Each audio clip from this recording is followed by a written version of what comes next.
आणि या पार्टीमध्ये ड्रग्ज पुरवणाऱ्याला कल्याणमधून अटक झालेली आहे। पार्टीमध्ये ड्रग्ज पुरवणाऱ्या आरोपीला अटक झालेली आहे। आनंद पटेलच्या मुसक्या आवळलेल्या आहेत।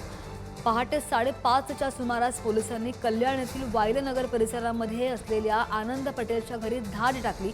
सुरुवातीला आरोपी आनंद पटेल घराचा दरवाजा उघडत नव्हता आणि त्यामुळे पोलिसांना चांगलीच कसरत करावी लागली।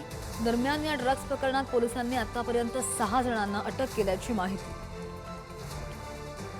या सगळ्या आरोपींना 16 एप्रिलपर्यंत पोलीस कोठडी सुनावण्यात आली आहे। ड्रग्ज पुरवणारा आरोपी आनंद पटेलसह सनी जैन, बालकृष्ण कुरूप, रौनक खंडेवाल, प्रतीक पांडे आणि आकाश जमल अशी त्यांची नावं आहेत।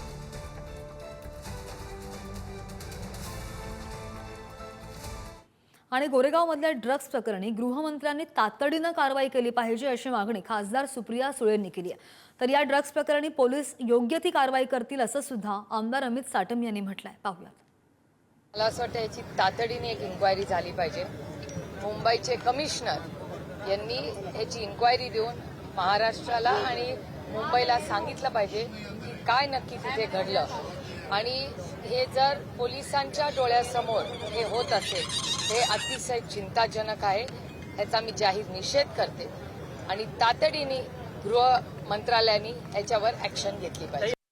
गेल्या 1.5 वर्षामध्ये मुंबई आणि महाराष्ट्राच्या पोलिसांनी मोठ्या प्रमाणावरती ड्रग्सच्या व्यवसायावरती, ड्रग्स पेडलिंगवरती कारवाई केलेली आहे। मोठ्या प्रमाणावरती रेकॉर्ड अशा प्रकारची ड्रग्सची जप्ती ही पोलिसांनी केलेली आहे। पोलीस या विषयामध्ये 24/7/365 हे कार्यरत असून ऍक्टिव्ह असून ज्या ठिकाणी अशा प्रकारचं ड्रग्स पेडलिंग हे त्या ठिकाणी सापडलं जाईल त्या ठिकाणी पोलीस त्याच्यावरती आपला घाव घालतील आणि अशा प्रकारच्या सर्व ड्रग्स पेडलिंगला कायमचं बंद करण्याचा एक प्रकारचा संकल्प महाराष्ट्राच्या सरकारने केलेला आहे। आता ड्रग्स वगैरे एवढं रुटीन झालेलं की आता कोणी सापडायचं आणि कसं सापडायचं हा प्रश्न झालेला आहे। मेडिकलच्या बंद झाल्यात, कित्येक कंपन्या ड्रग्ज बनवतात, अशा प्रकारची परिस्थिती आहे। परंतु अशा ड्रग्स विक्रेते किंवा घेणारे यांच्यावर कोणत्याही प्रकारे कायद्याचा धाक राहिलेला नाही, हे सत्य आपण स्वीकारलं पाहिजे।